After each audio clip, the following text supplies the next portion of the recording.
Lo que no se cuenta no existe. Tampoco existe lo que no se ve. Varios miles de personas en España se acuestan cada noche soñando con reencontrarse. A muchas mujeres de este país les robaron sus bebés en el momento mismo de ser madres. Es una historia que ya conocemos desde hace tiempo. El franquismo saqueó las cunas de los hospitales y entregó los bebés a familias que comulgaban con las teorías genéticas de Vallejo Nájera. Encontrar el gen rojo y destruirlo. Ese era su objetivo. Con el fallecimiento de Franco, la situación no mejoró.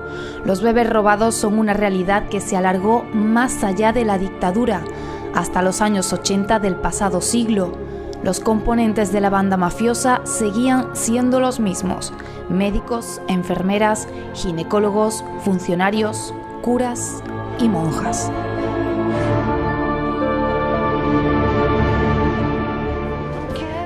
Paula, hola.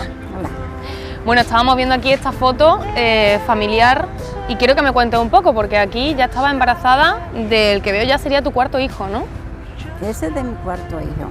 Y yo esperaba para el mes siguiente, para el mes de los difuntos.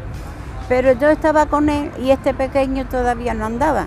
Entonces yo, al agacharme, eché una poca de agua, pero yo no tenía dolores ni tenía nada, solamente el miedo tan grande, porque yo sabía que mi hijo no lo iba a tener. Morirse no se iba a morir, pero tenerlo conmigo no lo iba a tener. Algo muy gordo iba a pasar. ¿Qué pasó al llegar al hospital, Paula? Bueno, pues me lleva al hospital, me lleva la enfermera. Yo, la verdad es que me pareció conocida, pero claro, como ya había tenido 3 ahí, no le di importancia. Entonces cogió y me dice por aquí, y me subió por la montacarga. El montacarga me subió arriba del todo. Arriba del todo era la misma galería abajo, pero le tenían cortado un trozo y ya tenían hecho cuarto. O sea, como una habitación aparte. Habitaciones aparte, porque eran cuartillos de trastero. Y allí había 3 o 4 enfermeras jóvenes que tenían el uniforme completamente nuevo. Y también el médico estaba detrás de las enfermeras. Y había aquí a la mano derecha un buró. Y aquí al lado estaba una señora que seguramente era la matrona, ya con un uniforme más viejo, más antiguo y unos 40 o tanto así.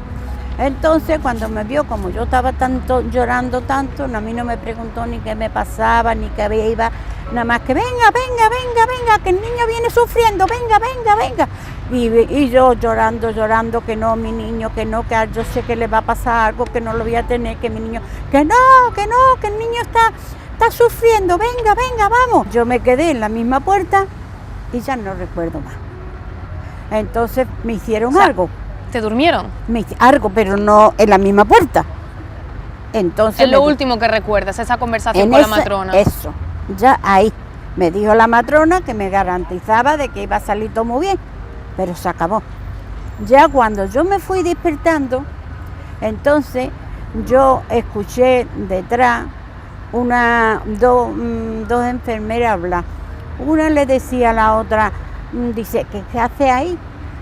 Y yo no sabía por qué era. Y dice, porque no lo quiere, porque el día de mañana la madre lo va a reconocer por lo del labio leporino. Yo, como todavía estaba, yo no lo sabía. Total, que ahí se acabó. Una enfermera se fue por un lado y la otra se fue a buscar a la monja, porque la que se lo iba a llevar a mi hijo no lo quiso por lo del labio leporino. Entonces ya me despertó ya mi hijo berreando. Un niño que pesó 4,700, berreando a más no poder. Y yo, señorita, mi niño, el niño estaba completamente en cuero, no tenía ni lo del ombligo, estaba lavado y peinado, y era exactamente esta cara. Esta niña nació 5 años después y era exactamente como esta. Y yo mirando por todos lados y allí no había nada más que una bombilla con un casquete encima mía. La mesa de mi hijo era acero inoxidable, pero no era una mesa, era un mueble de cocina con las puertas celestes. También había una vitrina que estaba vacía, allí no había nada quirúrgico. ¿Qué hospital era, Paula? Al que Las te 5 destinaron. Llagas. arriba del todo. Las 5 llagas.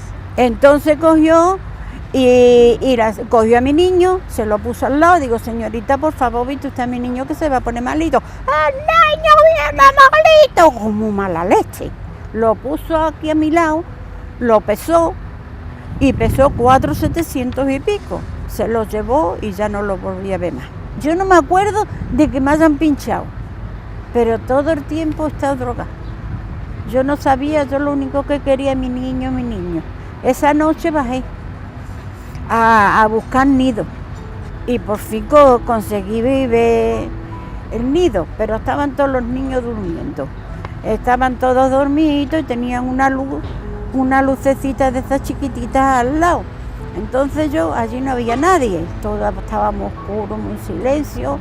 Entonces me fui para la puerta y una enfermera, que creo que fue la misma de la puerta, me dice, ¿qué busca usted? Digo, voy, que mi niño había nacido, mi niño este mediodía y venía malito y yo quería ver si lo veía. Dice, el niño es mejor que se muera porque parece un monstruo, está con la cabeza. Mire usted, yo no sé la cosa que me dijo. Yo cogí y como allí no había nadie, estaban todos durmiendo, yo seguí, pues subí por las escaleras. Al día siguiente vino la monja, que el niño estaba muy malito, que le iban a echar el agua de socorro. ¿Cuántos días pasaron desde el parto hasta el momento que llegó la monja y te dijo que estaba malo? Yo creo que no, malo al día siguiente, porque ahí en los papeles viene puesto que al día siguiente, el día 18, y el otro lo enterraron. Pero es que a mí me dijeron que venía muy malito. Es que dice que viene malito del corazón, que todos los años lo van a tener que operar, lo van a tener que abrir todos los años, que va a quedar vegetal, que no va a poder jugar con los hermanos. ¿Tú te crees que yo sé que mi hijo me lo quitaron? Yo sé que mi hijo no murió. No te puedo decir exactamente la fecha, pero vino la monja, y era una monja más joven, y me dijo que le iban a echar el agua socorro. Entonces le dije que me dice, ¿cómo le vas a poner? Digo, pues mira, se va a llamar Pablo Borrego Díaz. Entonces después vino una enfermera, ya no fue, me parece a mí que vino la monja, ya no me acuerdo yo si vino la monja, o sería la monja, y me dijo que ya era muy joven, que podía tener más hijos, que era un angelito al cielo, en fin, el rollo que yo no me lo creí. Yo ya entonces comprendí que mi hijo me lo habían robado. ¿No volviste a verlo? ¿Tú no lo viste muerto a tu hijo? No, yo no lo vi muerto. Ahora después, cuando ya después, al día siguiente, vino va para el entierro, y vino mi suegro. Dice, Paula, mira, esta es la cruz de la cajita de tu hijo, pero la caja va vacía. Te lo dijo el suegro. Mi suegro, que se enterró por Santa Lucía. Entonces yo sabía ya que ya lo había perdido, porque no podía decir nada. Por el momento que decía algo, mandaban a la Guardia Civil, te metían en el manicomio, y tenía yo que pensar en los otros 3 que tenía. ¿En qué año fue eso, Paula? En el 70.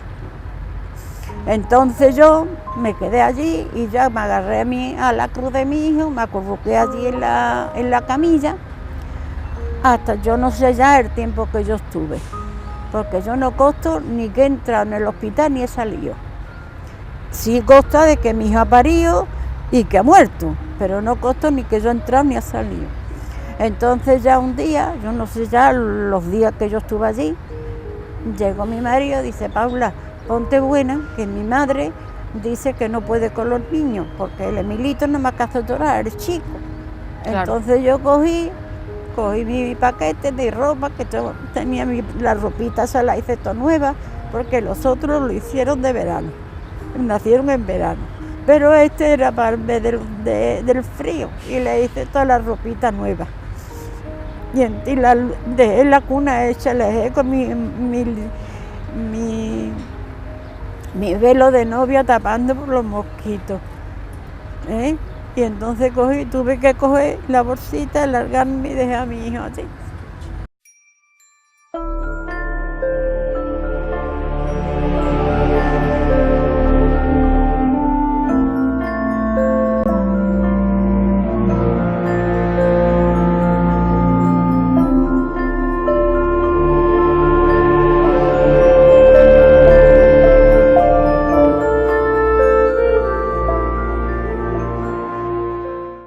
cuéntame tu historia.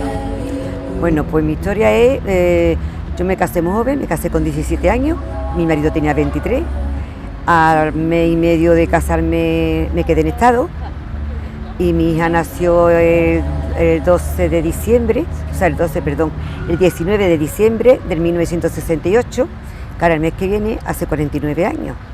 Entonces, yo cuando me puse con las contracciones, como la gente decía que era muy dolorido y eso, yo prácticamente tenía poca contracción, pues le dije a mi marido que se fuera. Digo, tú te vas al trabajo, digo que si yo me pongo peor, pues yo te llamo, o la vecina, que va, no dio tiempo de llamarle, porque ya mi vecina, quien llamó fue a mis padres, vinieron y me llevaron al hospital de las 5 Llagas, en aquel tiempo se llamaba Hospital de las 5 Llagas. Una niña que pesó 4 kilos, 150 gramos, yo en ningún momento tuve problema del embarazo para nada, y entonces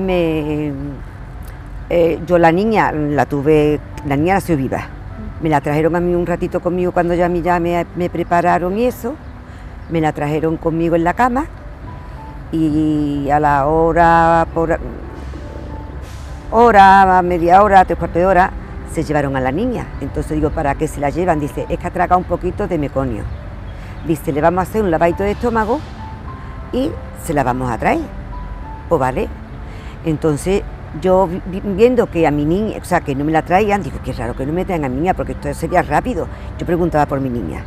Y mi niña, ya se la traerá. Al día siguiente, yo cada vez que venía la enfermera a lavarme eso, preguntaba por mi hija. Pues, ¿qué se la van a traer? Bueno, al día siguiente me iban a dar alta. ¿Y seguías sin tener a la niña? Y yo seguía sin tener a mi hija, y sin decirme nadie nada que había muerto ni nada. A mi marido la vio, ya se la enseñaron a mi marido, se la llevaron a donde estaba la niña posiblemente muerta, y él la vio. Tampoco me dijo a mí nada, porque le dirían que no me dijese nada, claro está. Cuando llega el momento del entierro, fue cuando yo digo, yo no me voy sin ver a mi hija. Y yo tengo que ver a mi hija. Y entonces fue cuando me dijeron que mi niña había fallecido. Dice que en estos momentos se la están llevando para enterrarla. Claro, o sea, no te daban la posibilidad de verla. A mí no me dio posibilidad ninguna de verla. Bueno, pues yo, como en aquel entonces se creía en los médicos, en la enfermera, era una devoción grandísima, pues yo lo único que decía es que mi hija hacía falta un angelito en el cielo y que se llevó a mi hija. Es lo único que yo pensaba. Entonces, cuando salió lo de Paco Lobatón hace muchísimos años, de buscar a las personas perdidas y esa cosa, yo vi a una señora en la televisión que estaba buscando a su hijo, y entonces el ataúd dice ella que ella el ataúd lo abrió y había piedras. Entonces, desde aquel tiempo, digo, entonces mi hija no se murió. A mí lo que hicieron que me quitaron a mi hija, pero no sé yo que era robada, pero lo que yo pensaba que era dada, o sea, que otra persona había tenido una criatura muerta y yo la tuve viva y se la cambiaron. Y hubo un cambio. Yo a una chica por televisión, no voy a decir nombre, la vi y yo pensé que esa chica, porque era de tiempo de mi hija, pensé que era hija mía. Estuve hablando con ella y me dijo que me hiciera la prueba de ADN aquí en Sevilla, que ella se la hizo donde ella vivía, ¿sí? y si daban, a ver si daban positivos. Yo me hice las pruebas con esta chica y salieron negativas. Yo a ella la vi una vez en Madrid, en una esto que tuvimos, un encuentro, ¿no? Un encuentro que tuvimos con todo lo de los bebés robados y eso, sí. Una manifestación. Nos abrazamos y yo no abracé a una extraña. Yo abracé a mi hija. Yo no quiero dar nombre, no estoy dando nombre. O sea, ¿sigues pensando que es tu hija a pesar de la prueba del ADN? Yo pienso que sí, y no quiero que ella, esto si ella lo ve, que ella... Pero yo pienso que sí, que igual no es, porque hay parecido entre mi marido un hijo, ha habido parecido, pero vamos, que si no es, yo tampoco quiero nada. O sea, yo mi hija la tuve un 19 de diciembre del 1968. Entonces, en uno de esos papeles me pone que la niña nació un 21, que yo ingresé un 23. Entonces, yo digo, ¿y cómo la niña va a nacer antes que yo llegue? Es una cosa que yo eso no... O sea, los papeles que documentan tu entrada en el hospital, tu ingreso, mi ingreso, y los papeles que documentan el nacimiento de tu hija, las fechas no concuerdan. No concuerda. Después yo no tengo, como otras personas que le dan lo de la difusión, los papeles de difusión. No los tienes. Yo no los tengo.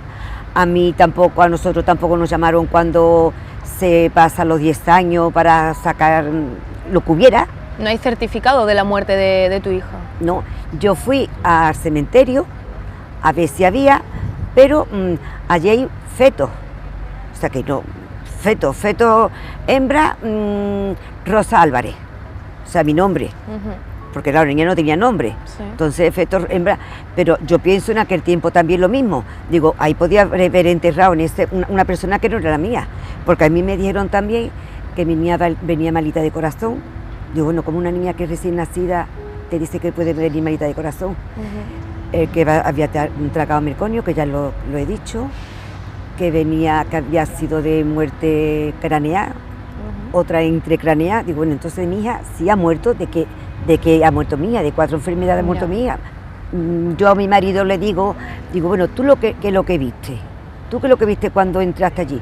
Dice, yo vi una cajita, digo, ¿y no te la enseñaron? Dice, no, a mí me la enseñaron a través de...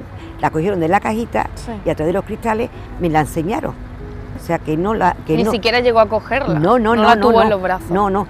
Después a mí me dijeron también que los papeles estos del agua de socorro, que estaba en San Lázaro, fui a San Lázaro, me enseñaron 3 tomos así de los papeles estos del agua de socorro, y mi hija allí no rezaba, en nada. Y entonces el cura dice, mira, pues aquí hay 2 cosas, o que no le echaran el agua de socorro a tuya, que lo dudo, porque eso era antes... Algo sagrado, ¿no? Algo sagrado, que no se muriera sin bautizar. Dice, o que tu hija aquí no esté. Claro. Loli, tu hermano nació el 7 de julio de 1970. En el hospital de las 5 Llagas. De las 5 Llagas. Otra vez la historia se repite, vemos que es un hospital que sale constantemente en casos de niños robados. Yo era la mayor de 5 hermanas y la que estaba al frente en ese momento era yo. Y yo iba todos los días a ver a mi hermano. Mi hermano entró directamente en la incubadora. Estuvo 23 días. Me dice mi madre el día antes. Me pregunta si el niño está poniendo peso, si el niño tiene otra clase de enfermedad, que te digan lo que tiene el niño. Y me dice, eso fue el día 22. Me dice la monja, mire usted, el niño si tiene o no tiene, no se lo podemos decir a usted. Digo, mire usted, es que mi madre no puede venir, porque ella estaba en cama. Digo, me ha dicho esto, que lo pregunte. Mi hermano, estaba en la sala de adentro, lo sacaron al corredor, la mampara de cristales, mi hermano aquí ya. No se movía, comía, yo lo veía tomándose los biberones. ¿Te veías que era un niño sano? Sí, estaba estupendamente ya, de tener las agujitas puestas en la cabeza, en la sala de adentro, que lo veía desde lejos, a tenerlo aquí, así. Eso el día 22, y el día que hace 23, pues me llaman, que tuve que ir con una hermana mía más chica al médico, y me llaman que pasara para adentro, que llegué más tarde, que mi hermana había fallecido. Me enseñaron un niño, yo para mí que era mi hermano, yo de esto te estoy diciendo, yo tendría unos 12 o 13 años más, no tenía, una niña. O sea, tú no viste grandes diferencias entre el bebé que tú veías cuando estaba bien, cuando estaba sano, a cuando te enseñaron el niño muerto. Lo que yo vi es que tenía la cabecita detrás negro, y ahora cuando se ha ido a sacar papeles, mi madre nos reza que la ha tenido en el hospital, mi hermano nos reza que ha estado en esa incubadora, que mi hermano entró para morir allí. Que de lo que murió era de una gastroenteritis. ¿Y qué otra enfermedad me dijo mi hermana que era? ¿De otra infección? Mi madre tiene libritos, los libritos que daban entonces. ¿Del nacimiento? Del nacimiento. El cuadro de nacimiento de mi hermano, que desde entonces mandaba los hospitales a las casas, lo tenemos, de mi hermano. ¿Y tu madre qué te ha contado? ¿Qué recuerda ella de su estancia en el hospital? Mi madre es que no lo tenía con ella. No ve que entró directamente. Ella no lo vio en ningún momento. Ella lo vio una vez. ¿Cuándo nació? Cuando nació, bueno, mentira, 2 veces. Cuando le dieron el alta a mi madre, ese que se quedó allí. Y fue cuando mi madre entró en la incubadora y se lo enseñaron. Ya no lo ha visto mi madre más. ¿Qué es lo que sospecháis que ha podido pasar? Que no nos lo han quitado. Así de claro te lo digo yo. ¿Lo tenéis claro también? Sí, muy claro, muy claro, muy claro. Mi hermano no está con nosotros. Vamos, lo que nosotros tenemos allí enterrado no es mi hermano. Nosotros no tenemos un hermano enterrado, tenemos una hermana. Supuestamente. Y nosotros tuvimos un hermano. O sea, que el cadáver que habría enterrado es una niña. Es una niña, no es un niño.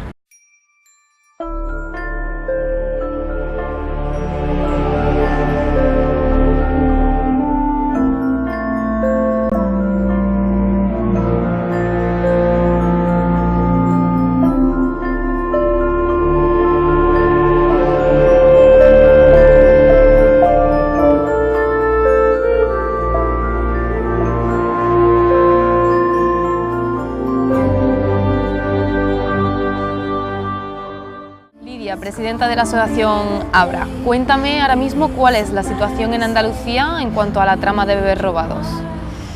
Bueno, pues yo diría que estamos casi igual que estábamos, como no solo en Andalucía, como en general en toda España. Los avances son muy poquitos los que se van haciendo, pero yo lo que veo es que el problema que tenemos es la búsqueda de madres a hijos, de hijos a madre, no aparece nadie. Entonces nos reunimos a nivel de Andalucía con distintas entidades, distintos personajes, personas que llevan, diríamos, o nos pueden supuestamente ayudar en todos estos temas.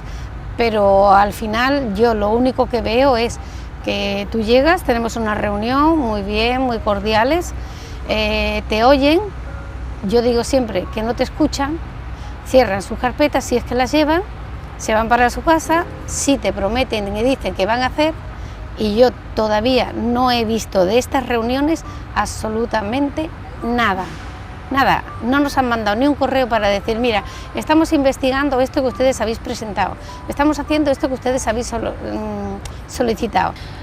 Hay muchas coincidencias. En Sevilla, por ejemplo, constantemente hemos mencionado el Hospital de las 5 Llagas. ¿Qué otros casos, qué otros hospitales o lugares se repiten en la trama de los bebés robados? Bueno, pues yo sé que ha habido denuncias y muchas quejas en distintos. Pero yo el que tengo más conocimiento es el de las 5 Llagas, el Rocío. Luego hay otros hospitales también más pequeños, que también se habla de ellos. Y yo quiero decir una cosa que yo no la he dicho hasta ahora, que en el Sagrado Corazón, por lo visto, hubo muchas quejas cuando salió lo de los bebés robados, de un señor, un doctor, supuestamente era el jefe, supuestamente sería de ginecología en aquella fecha, y hubo muchas quejas en ese hospital, siempre de la misma persona. ¿Del mismo doctor? Del mismo doctor. ¿En qué sentido? ¿Qué tipo de quejas? Pues la gente, y si iban las madres que habían dado a luz, pues las quejas serían de qué pasó con su hijo, me imagino. Al igual que ese médico, otras personas, otros doctores y funcionarios que han podido estar implicados, ahora mismo están sin cargos, o sea, son personas que viven tranquilamente. A mí esto es lo que más me llama la atención, que por cualquier cosa tú robas lo que sea, cualquier tontería, ya tienes un juicio, ya tienes una pena, ya tienes una condena, y ahora estas cosas que son crímenes, es que nadie tiene que apropiarse de un hijo de nadie, no son apropiarse, sino venderlo por dinero, que es lo más bajo y lo más mezquino que se puede hacer, y para todos los implicados, que estaban las hermanas, las hijas de la caridad, que estaban médicos, que había, es que hasta taxistas dicen que estaban implicados en el llevar y traer a niños. Entonces la justicia, porque si tú tienes una partida de defunción, que es lo más sagrado que hay, y resulta el niño ha muerto en un hospital, como por ejemplo en mi caso, y ahora la partida de nacimiento me dice que ha muerto en mi casa, cuando un niño estaba en la incubadora y lo firma el director del hospital, pues es que estaban implicados todos. Claro. Los jueces tienen que estar allí implicados, los que estaban allí, y los secretarios. ¿Cómo puedes firmar tú un documento que no es real? Todo es una lucha, un trabajo grandísimo, mucha gente que están trabajando mucho, particulares, por sus casos solo, en asociaciones, de todo. Es que es un grupo muy grande de personas trabajando, gente muy inteligente, muy preparada y luchando mucho por esto, y ves que seguimos en la misma búsqueda. El lado opuesto también es muy inteligente y está muy preparado porque sabían que esto se le echaría encima en algún momento. Parece que empieza a complicarse la cosa también por lo que hemos comentado. Por ejemplo, hay personas pertenecientes al mundo eclesiástico que ya son mayores, les quedará poco, al igual que los médicos, los funcionarios de aquella generación ya son personas mayores, las cuales dentro de unos pocos años no van a estar para ser testimonio, para ser testigo de estos casos, ni para llevarlos a juicio siquiera. Entonces se va a complicar un poco el descubrir la verdad. Yo lo que pienso que no lo hacen porque no les da la gana, y perdona decir la palabra esta, es que no les da la gana, porque si tú vas a una reunión y te dices es que no es competencia nuestra, vas a hablar con políticos, es que no es competencia nuestra, y yo sé que muchos políticos no hacen más porque no pueden hacer, tienen un límite a donde pueden llegar, pero yo digo, ¿dónde están los que tienen la competencia? Y aparte de que los niños los daban a gente pudiente, miraban mucho que esa persona tuviera, que fuera, diríamos, religiosa, que fuera católica, diríamos, eso sí miraban mucho. Había quien se metía en grupos de iglesia y cosas así, para ya como que ya estaban metidos en algo de la iglesia, que sí era más fácil para ellos, como, ¿sabe?, el darle a esos niños, pero no siempre lo daban a gente rica, ¿eh? Claro. ¿Habéis pensado alguna vez, Lidia, tú o alguna de las mujeres que están también en la asociación, algunas madres que han sufrido estos casos, el abandonar la lucha, el llevar ya tanto tiempo tan pendientes de este asunto que muchas veces te roba vida, en cierto modo te roba vida? Siempre te la roba. Siempre. ¿Habéis pensado alguna vez en abandonar y en olvidar? Sí, que hay gente que sí, mucha gente. Otro lo que pasa es que luego nos animamos unos a otros para seguir, pero hay gente que no puede más. Date cuenta que yo, por ejemplo, yo estoy de psicóloga, a mí me está costando el dinero la psicóloga. Entonces ya ahí tiene, luego yo estoy con unos vértigos que es que me caigo, me llevo un mes o 2 meses que me levanto por la mañana, en particular ya acostada de noche, que no puedo dormir de los vértigos que tengo tan grandes, y es de todo el estrés y toda la lucha que llevas, todo eso es muy duro, quema muchísimo. Simplemente lo que queréis es la verdad. Justicia. La verdad, ¿no? Justicia. Nosotros, como digo, no hemos robado niños, a nosotros nos lo han robado, y nosotros no vamos a robar ningún niño, que las madres adoptivas tienen que tener claro esa situación, aparte que la mayoría ya son mayores, ya tienen su decisión en su vida, de lo que quieren o no quieren, lo que quieran aceptar o no quieran aceptar, pero por lo menos tienen que saber que esos niños no se dieron, ni los dimos, ni los regalamos, nos lo quitaron, y eso tienen que tenerlo, es porque es obligación de ellos, que sepan quiénes son sus madres legítimas, y que atiendan, y que vean que nosotros ni los dimos, ni los vendimos, y que vean, que se pongan en nuestra situación y nos comprendan, y ya que hagan su vida. Pero pueden tener un vínculo, como yo que sé, o de amistad, o más íntimo, dependiendo de la persona, de las madres, como dependiendo de los hijos, la situación de cada uno. Lo que pediría justicia, una ley que nos aporte toda la ayuda posible para encontrar a nuestros hijos. Nuestra meta es encontrar a nuestros hijos a las madres. Un ADN que sea fiable 100%, gratuito 100%, y que no esté manipulado por nadie, que no sea la persona que tenga que estar, y que nos den la confianza plena de que ahí no se manipula nada. Y si se puede hacer sin nombres y apellidos, con una numeración o con un código, que lo haga.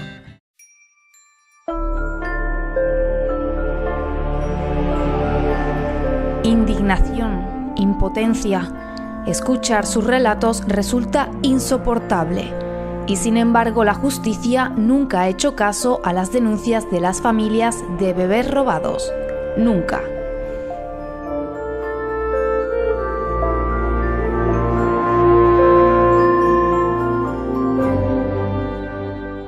Julio, abogado, muy buenas. Muy buenas. Seguramente la persona más indicada para que nos explique si realmente el Consejo General del Poder Judicial no tiene competencia en el ámbito de la trama de los bebés robados. ¿Pueden hacer algo más? Bueno, claro que pueden hacer algo más, ¿vale? Hombre, sí te diría que el Consejo General del Poder Judicial como entidad estatal que regula el Poder Judicial, ¿vale? Para eso es el Consejo.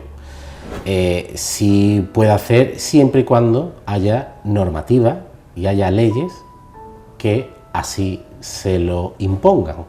Para aplicar la ley primero tiene que existir y nacer esa ley, ¿vale? O sea, diciéndolo de otro modo, sí pueden tener competencia y claro que podrían hacer algo más en ese sentido. Ahora entraremos a ver qué ese algo más pudieran hacer o qué es lo que están haciendo o lo que se ha hecho, siempre y cuando exista una normativa y una preocupación verdaderamente profunda e insistente por parte del Poder Legislativo, que no es ni más ni menos que el Ejecutivo y la representación parlamentaria que año tras año y tras elección pues gobierna en nuestro país. La situación legal que hay a día de hoy, a octubre del 2017, es, en este caso hay un nuevo Código Civil a partir de junio del 2015 que se viene aplicando con total normalidad.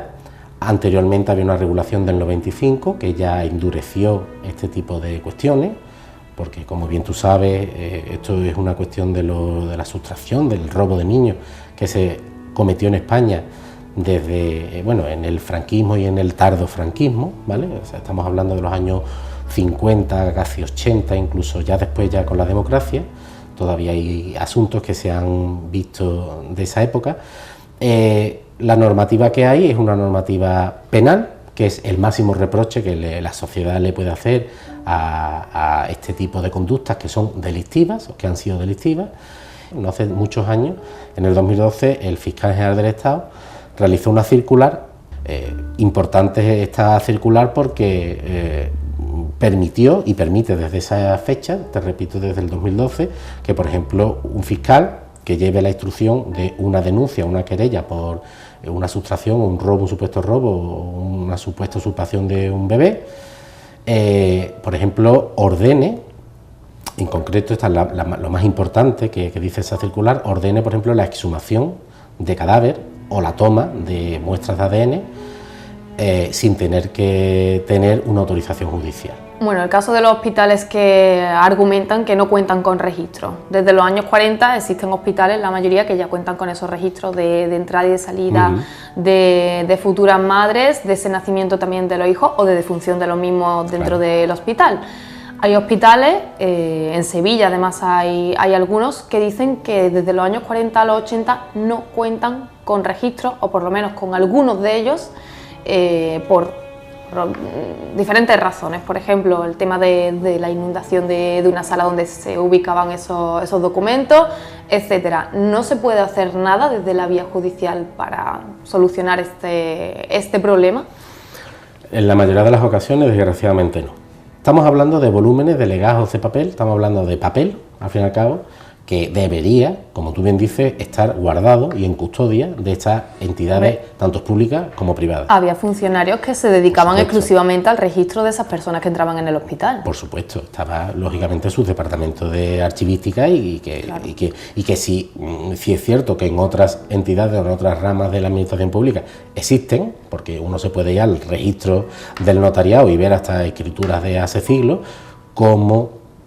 ¿por qué razón no puede existir efectivamente esos partes y esos historiales médicos de hace prácticamente 40, 50 años, 60? Problema, que efectivamente que en muchas ocasiones, más de las debidas, las autoridades, en este caso la administración pública de esas antiguas clínicas públicas, hospitales públicos, incluso muchas privadas, se limitan a contestar cuando se les pide tal o cual documentación de que efectivamente, como tú bien comentabas, han producido durante esas varias décadas que han pasado algunos siniestros, algunos incidentes, tales incendios, tales siniestros de inundaciones, que incluso hasta te lo documentan con antiguos partes, por ejemplo, de compañías de seguro. A nosotros nos pasó en un caso en concreto que llevamos en el despacho. y de esa manera te desarman la posibilidad de tú poder probar que al menos uno de esos delitos que se tienen que cometer, como antes te decía, hay una pluralidad de delitos, el primero que se comete en esta serie de hechos, una concatenación de delitos, es por ejemplo el de falsificación de documentación. Falsificación tanto a la hora del registro de nacimiento como de los registros de defunción. Cuando en algunas ocasiones, más de las debidas, repito, acudes tanto a administración pública como a entidades privadas, en el caso de que fueran una clínica o hospital privado, te encuentras con que casualmente se han inundado muchísimo y se han incendiado muchísimos. ¿Qué podemos hacer ante eso? Pues que era lo que tú realmente me preguntabas, pues por desgracia, repito, muy poco. Hay un problema también y es el dinero. La mayoría de las familias que están afectadas por la trama de bebés robados, en su mayoría eran familias humildes. Sí. Evidentemente también buscar pruebas tiene un coste. Y sobre todo también el asesoramiento jurídico, por ejemplo, sí, tiene un coste. No todas las familias pueden permitírselo. De por hecho, supuesto, algunas de ellas no lo han confesado.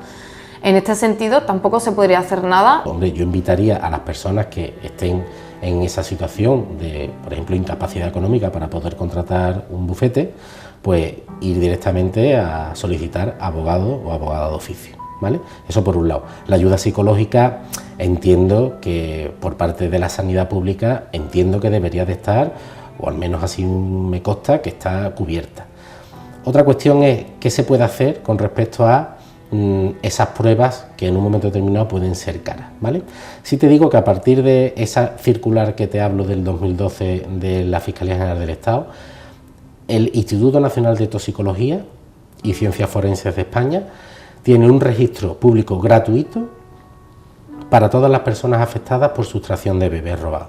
El problema de esto, lógicamente, es que hay que coordinarse bien, es decir, no vale de nada que yo me haga las pruebas y el Instituto Nacional de Toxicología y Ciencias Forenses me incluya en ese registro si no tengo una denuncia instruida y aceptada y no archivada en un juzgado de España. En tu despacho, además, has tenido casos de familias afectadas por bebés robados. Sí, en concreto nosotros llevamos hace unos años 2 asuntos de este tema, los cuales sabes que les pedí autorización incluso para poder hablar un poquito más profundamente de este tema, no me lo han concedido y hay que respetarlo, porque psicológicamente uno termina muy quemado con este tema, ¿vale? Mira, en concreto los 2 asuntos desgraciadamente se terminaron archivando. Ya en ese registro, en los cuales mis clientes pasaron a incorporarse, ¿no?, sus rastros de ADN, claro, sus rastros de ADN, si no tienen comparación con nadie, pues efectivamente pues la instrucción se termina por archivar y no se puede ni culpar a nadie ni de ver efectivamente si hay comparativas o coincidencias con una u otra persona. Yo en concreto en los 2 asuntos que llevamos hace unos años nos encontramos con que sabíamos y teníamos plenamente constancia de que algunos de los documentos que por clínica privada no podíamos lograr, pero sí podríamos refrendar por los archivos eclesiásticos en concreto de unas parroquias, ¿no?, que eran de la provincia de Sevilla. No pudimos acceder a esos archivos eclesiásticos, ni aun pidiendo autorización al vicario, ni aun pidiendo autorización. Claro, esto supone que te das cuenta de que hay determinadas cuestiones que es que parece que no interesan sacarlas a la luz.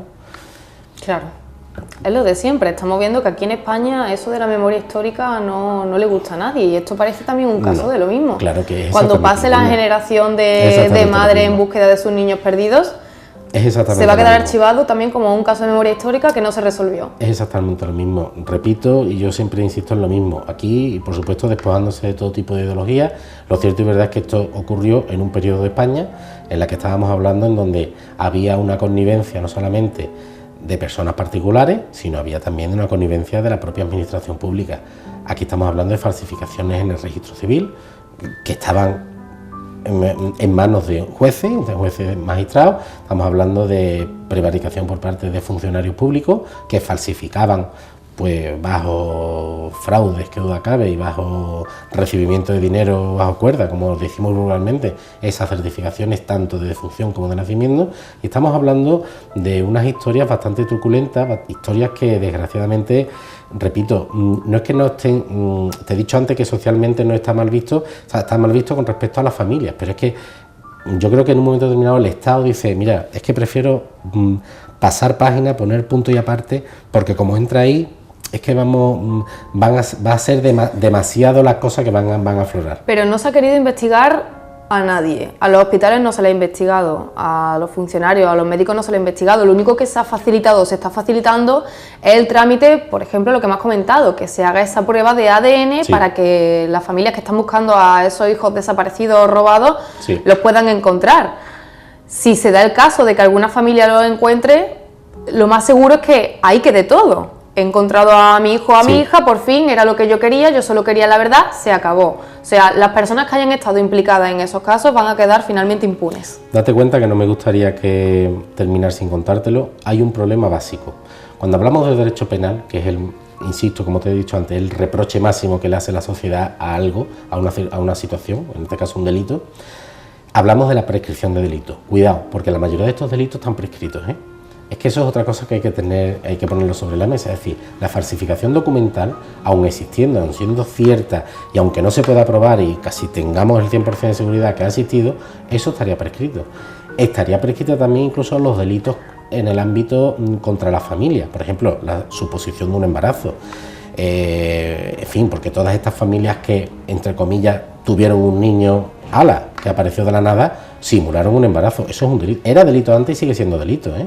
El 220 y 221 del Código Penal hoy en día sigue siendo delito, y delitos penados hasta con 2 años de prisión.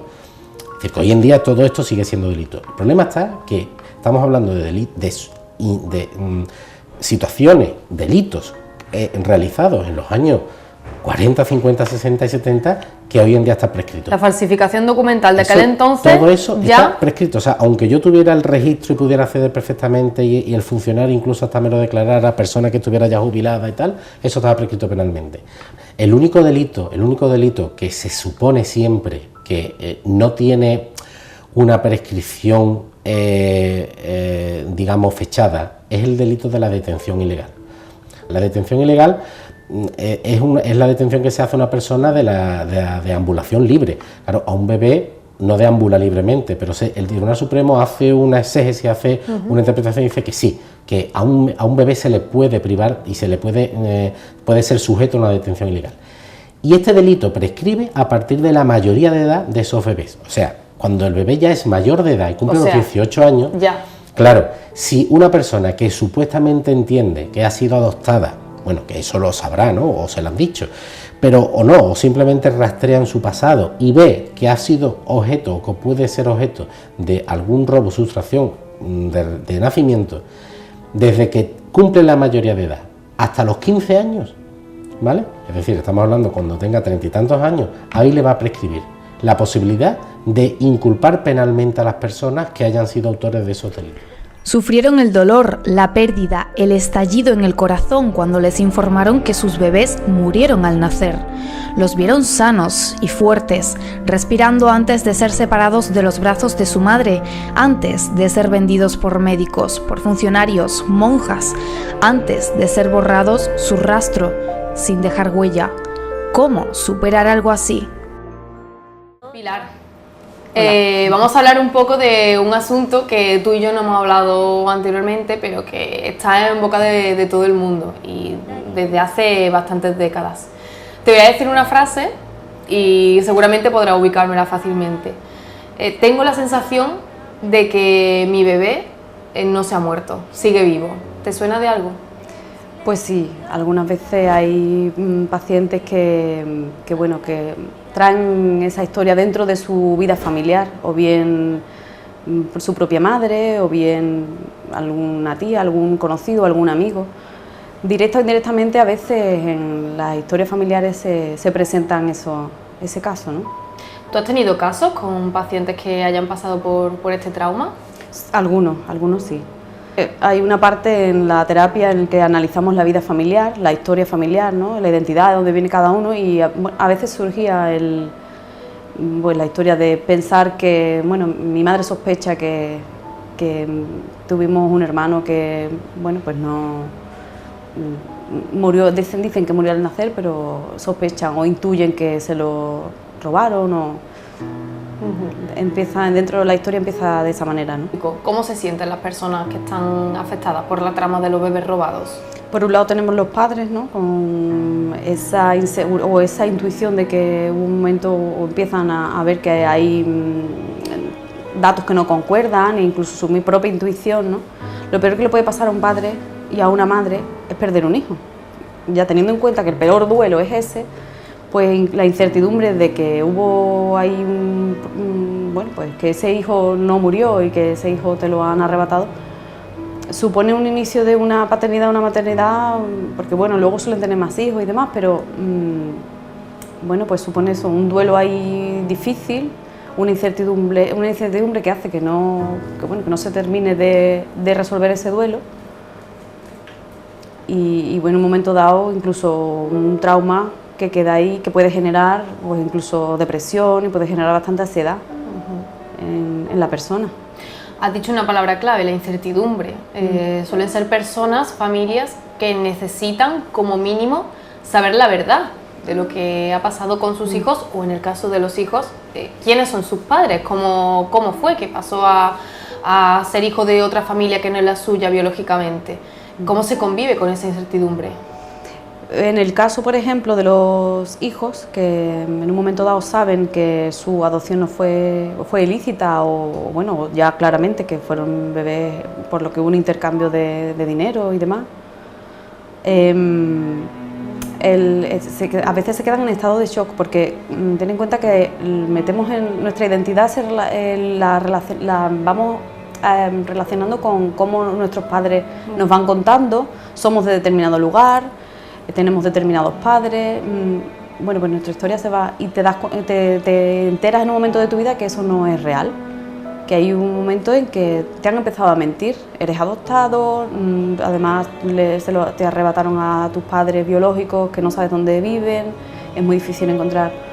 Eso puede generar un estado de shock, mucha desconfianza con respecto a tus padres adoptivos, porque no te han contado la verdad. Entonces, bueno, el momento en que ese momento del inicio del empezar a enterarte es un momento difícil. Hay padres y madres que llevan años de búsqueda sin fruto alguno, búsqueda infructuosa, que evidentemente eso le arrebata también parte de su vida, dedicada exclusivamente a algo que no le está aportando nada de vuelta. ¿Qué se puede hacer en esos casos? Cuando tú ya empiezas a saber que te han arrebatado un hijo, cuando tienes dos vías, o bien lo aceptas y haces todo lo posible por encontrarlo, cosa que es muy difícil porque bueno, pues no se está poniendo todos los recursos y demás, o hay algunos padres que bueno, lo dejan ahí en esa incertidumbre de podría, no podría haber sido, yo ya tengo la vida que tengo y prefiero no remover. Las dos vías son difíciles, pero la aceptación es importante, es decir, bueno, esto me ha pasado, yo decido hacer con mi vida, decido volver, o sea, hacer este tema como el centro de mi vida, o dejarlo un poco aparcado, y bueno, es posible asociarse, es bueno de todas maneras compartirlo, asociarse, digerirlo de alguna manera. Pero si lo vuelves el centro de tu vida, también te quitas la oportunidad de seguir construyendo y seguir viviendo y seguir haciendo esa vida, si no, vuelves este tema como el centro, y hasta cierto modo también en un momento dado puedes obsesionarte con este, que es verdad que es algo muy traumático, pero... A lo mejor tanto la obsesión como el tema de dejar a un lado algo que crees que te haya podido pasar en tu vida y realmente puede ser relevante, pero quieres obviarlo porque tú ya tienes tu vida hecha y no quieres remover el pasado. A lo mejor esa vía también es negativa, no sé si a nivel psicológico eso puede traer consecuencias. Pero hay un término medio que es, sí, darle importancia, hacer todo lo que puedas, pero no volverlo el centro de tu vida. Durante la dictadura franquista se dieron casos, además eso está demostrado a través de escritos y de formularios, se dieron casos de adopciones de niños de familias republicanas para reeducarlo en familias adeptas a la dictadura. Sin embargo, ahora que se han dado también muchos casos, hace poco, hace tan solo unas décadas, en los 80, cuando ya había terminado la dictadura, se ha demostrado también que había familias que realmente no sabían que estaban adoptando de manera ilegal, sino que son padres y madres que querían formar una familia con un niño adoptado de la manera más legal posible. Son personas que además ahora también empiezan a pensar si realmente su niño es un caso de hijos robados, de niños robados. Claro, hasta que no salió la ley de adopción en el 87, todo lo anterior en un momento dado puede estar dentro de de algo que no estaba con una normativa, ¿no? Ha habido padres que no podían tener hijos y que pues quisieron adoptar y al final se vieron envueltos en una adopción ilegal. Esto también es muy importante la comunicación con los hijos, es muy importante decirles que pues posiblemente hayamos hecho esto pero sin querer. El hijo también es importante que los perdone, ¿no? Porque muchos de ellos no eran conscientes de que estaban haciendo algo ilegal. Principalmente hay como una crisis de identidad en ellos. Claro. La identidad la generamos con relación a nuestros padres. Desde pequeños ellos nos cuentan la identidad, la personalidad, la autoestima. Claro, estamos cortando de raíz, estamos diciendo, no, es que tú no eres hijo biológico. Ha habido muchos casos en los que se entendía que era un tabú, no lo vamos a decir, pero ya de entrada te está diciendo, puede ser que te esté diciendo que no eres hijo biológico, pero aparte que la situación no es la mejor, que esos padres a los que se les arrebató el hijo, no lo dieron, que posiblemente sea así. Además todo es un posiblemente porque queda todo un poco en el aire, ¿no? Como al final no son capaces de encontrar o no se puede encontrar los documentos, ¿no? Pues primero, crisis de identidad, el estado de shock por la desconfianza con esos padres que no te dieron la información e incluso, mentiras, ¿no? Porque ya no solo falta de información, sino que a veces te están mintiendo sobre tus orígenes, ¿no? Las asociaciones de víctimas afectadas por niños robados pretenden que las instituciones les realicen una cobertura, por un lado, a nivel psicológico, con apoyo psicológico, y por otro, de asesoramiento jurídico, de manera gratuita. ¿Te parece bien que apoyen de esta manera las instituciones a estas asociaciones? Mi opinión es que si, esto fue un fallo institucional en su momento, por no haber una ley, pues no se han hecho las cosas a nivel social, a nivel institucional, tal y como deberían haber sido, la reparación del daño también debe ser a nivel institucional, y en este caso un apoyo psicológico y un asesoramiento jurídico sería importantísimo. Reparar ese daño no solo a nivel individual, de psicología individual, no solo a las personas que se vean afectadas, sino también a las relaciones familiares. Es decir, una terapia psicológica en este sentido también sería muy importante, de familia, terapia de familia, es muy importante, porque se ven afectadas mucho las relaciones familiares. Esos hijos no los quitaron, a esos hijos los vendieron, les pusieron en una vida que no era la suya, que muchos de ellos han vivido muy mal toda la vida, han sido muy infelices, que hay otros que han sido felices con sus padres, ¿vale? Pero hay muchos que no han sido felices. Entonces, ¿dónde están las personas, los culpables? Entonces, nosotros, ¿cómo vamos a tener nosotros que encima seguir luchando y sufriendo y padeciendo y buscando? Y encima te siguen cerrando las puertas. ¿Esto hasta cuándo va a llegar? Yo creo que es la peor injusticia que podemos recibir y es lo que tenemos, es que no tenemos otra cosa. ¿Que la administración pública debería hacer más? Sinceramente te digo que sí, Sara, porque es un problema de hondo calado y es un problema que afecta a muchísimos millones de personas y es un problema que, parece que no te toca, pero cuando uno ve, instruye o conoce una persona en su cercanía que está afectado por este tema, pues ve uno la trascendencia que tiene y sobre todo lo mal que socialmente se ha pasado. Bueno, desde ansiedad, lo mínimo es ansiedad, problemas de relaciones con la familia, ¿no? Familia que tú pensabas que era a quién me parezco, ¿no? Es muy importante saber a quién te parece, si tienes el tema de las enfermedades genéticas, ¿no? Si de repente tienes una enfermedad, ¿y esto por qué? ¿A qué viene, no? Claro. El tema de los orígenes tiene muchas repercusiones a nivel psicológico. ¿Pensáis que estáis cerca de encontrar una respuesta? Yo creo que sí. Nos está costando mucho trabajo, pero me parece que sí. Trabajo y dinero, me imagino, también, sí. ¿No? O sea, es algo que realmente no todo el mundo podría permitirse esta búsqueda, ¿no? No. Si veo que ha llegado un límite en el que, pues he gastado mucho dinero en abogados, también saber decir hasta aquí. lo he intentado, he hecho todo lo posible, pero saber decir hasta aquí, aunque luego trabajes, pero no volverlo el centro de tu vida. El objetivo de todas estas personas lo que quieren saber es quiénes son sus padres, Claro. quién es su madre. Necesitan la verdad. Necesitan la verdad, y algunas veces esa verdad, sinceramente, aunque incluso físicamente la han encontrado, desgraciadamente, como supondría para esas otras personas destruir toda la realidad familiar de esas otras personas y pasar a incorporar a ese nuevo miembro a la familia, muchas veces hasta socialmente es hasta mal visto. Eso es una realidad. Todo era el dinero, es la maneja de dinero, una forma de vender. Les importaba tres pitos dónde iban los niños. Claro. Y el hecho de mandarlo, como comentaban antes, no, porque tenían unos estudios, porque tenía... No, es que eso es una tontería, es que no. Como que es que tú eres soltera. No, es que si eres soltera como si eres casada. Tienes todo el derecho del mundo de criar a tus hijos, que nadie tiene que mandar en tu vida. Lo que mandaba era el dinero, claramente. El dinero era lo principal, era el dinero lo que mandaba. 25 años, diríamos, en la época de Franco. Y luego se ha estado haciendo esto 15 años en democracia. Es muy fuerte, ¿eh? 15 años en democracia y que no se dieran cuenta nadie. Y que nosotros, por ejemplo, como yo, como muchas, que creíamos que era nuestro caso únicamente, el único caso que nos había pasado esto, y cuando tú te enteras de todo lo que hay, dices, Dios, pero esto cómo es, ¿cómo puede ser?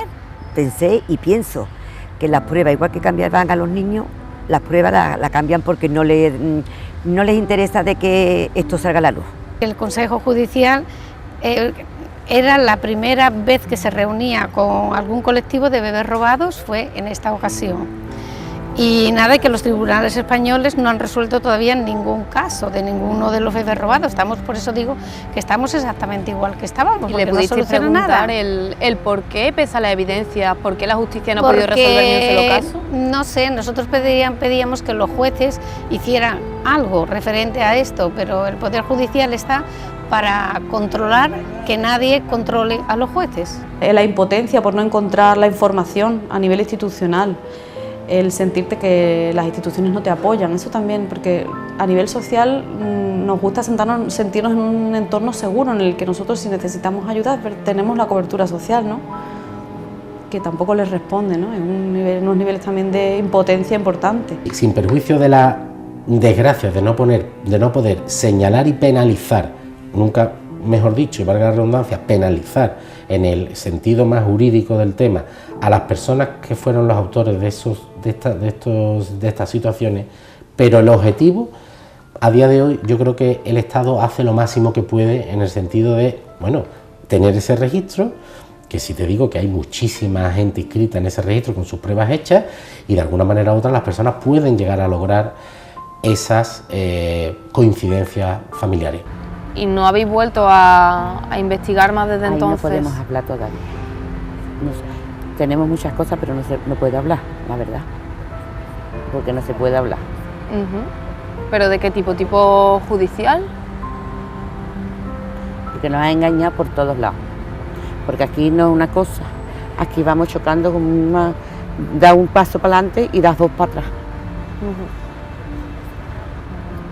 Nosotros llevamos muchísimo tiempo buscando. El caso típico del robo de niños, sustracción de niños, es cuando el niño bien nacido, a los padres legítimos, a la madre legítima, se le dice que el niño ha nacido muerto o ha nacido con tales o cuales carencias, no es apto para la vida, y se le entrega un certificado supuestamente de defunción. Claro, eso es un primer delito, que es la falsificación de un delito, de un certificado, perdón, de defunción. Pero es que igualmente viene conexo a otro certificado, que es un certificado de nacimiento, por el cual se le entrega a otra familia, que no es la natural, la legítima, un hijo o una hija, un ser humano. Entonces, ese registro de nacimiento de esa persona vuelve a ser otro segundo delito. Entonces, ¿vale? Si ya se han cometido dos delitos, ¿cómo es que esas personas implicadas, esos médicos, esos funcionarios, no se han sentado en un tribunal? Es la probanza de esos delitos. Sara, a día de hoy, si tú eres una persona afectada o fuiste tanto familiar o supuestamente eres tú esa persona ya adulta, supuestamente sustraído de su familia legítima, el problema está en probar que efectivamente esos certificados son falsos. Por eso tú no puedes andar más. Bueno, lo que conocemos es desde la Iglesia hasta los médicos, los funcionarios, todos metidos ahí. Como te metas un poquito más, que empieces a moverte un poco, te quema muchísimo. A mí me quema muchísimo y me siento muy quemada muchísimas veces. Una terapia familiar en la que se trabaje la comunicación, la confianza, ten en cuenta que se rompe y todo, bueno, una serie de trabajo de la autoestima, construir de nuevo la historia después de haber pasado o saber la noticia de que no soy hijo biológico, de que es posible que sea un niño robado, tenemos la sospecha, la culpabilidad de los padres por haber entrado en eso, ¿no? En esa historia o no haber sido conscientes. Lo del ADN, llevamos desde que empezó esto, siempre se habla siempre del ADN. Sí, que se va a hacer a nivel de Andalucía, sí, ya tenemos la siguiente reunión con distintas otras personas, ¿no? Otra vez exactamente igual, sí, pero no se acaba, es que no se acaba de hacer. Y lo que pedimos es un ADN público, gratis. Que todos sean trabajadores de la Seguridad Social y que sean personas que nos den confianza, claro, de que básicamente esto... facilitar los trámites en estos casos, ¿no? Y que no haya errores, y que no haya cambio de marcadores, y que no nos vuelvan a engañar. Que no nos vuelvan a engañar, que la gente se ha gastado mucho dinero en ADN y claro. No nos cuadra. Tuviste un encuentro, Lidia, con el presidente del Consejo General del Poder Judicial. Cuéntame cómo fue ese encuentro. Bueno, pues yo diría que cordial, porque los encuentros y todas estas cosas son cordiales, pero poco más o menos se queda, diríamos que así. Supuestamente no había competencia, no tenían competencia, que es lo que nos pasa siempre. Muchas veces, desgraciadamente, los asuntos se archivan judicialmente. ¿Por qué? Porque es casi imposible llegar a probar en un juzgado que efectivamente se está en esa instrucción que se ha realizado tal o cual delito. Y esto no es un bebé robado, ni 2 ni 3, esto abarca toda España, entonces son muchas denuncias las que se han puesto y deberían de tratarlo como tal y de ver gente que se especialice en eso, los mismos fiscales que jueces. Los casos puntuales que he visto se ha elaborado bien, es decir, se ha metido en la historia como algo que ha pasado, circunstancial, que no ha traumatizado excesivamente, pero que ha quedado ahí en la historia familiar, como algo más, ¿no? Me entristece mucho, porque es que nosotros para encontrar a nuestros hijos nos hace falta eso. Claro. La justicia, unas leyes que nos pongan, que nos ayuden, que no cierren los casos, que investiguen, que haya unos jueces que se dediquen a esto, como unos fiscales, y un ADN y ya está, y así se pueden encontrar fácilmente a los hijos. Hablamos de vía civil, pero en la vía penal, en la que muchas veces nos centramos, esta desgraciadamente, por eso te decía, hay que tener en cuenta que la mayoría de estos delitos están prescritos. Es así. O sea que se puede descubrir la verdad, pero jamás se hará justicia como debería de hacerse, ¿no? Desgraciadamente hay quien dice que la justicia cuando es lenta ya no es justicia, por lo tanto hay que tener en cuenta eso, es decir, que si el objetivo de estas personas es encontrar verdaderamente a su familia, siempre van a tener la vía abierta de, insisto, a través de las pruebas biológicas, poder encontrarse con los suyos. ¿Vale? Siempre y cuando, repito, pues ambas partes tengan esas pruebas hechas y después puede haber un cotejo. Desde el punto de vista penal va a ser muy complicado y ojo, a medida que vayan pasando los años más complicado va siendo, porque van prescribiendo más edades de los bebés robados.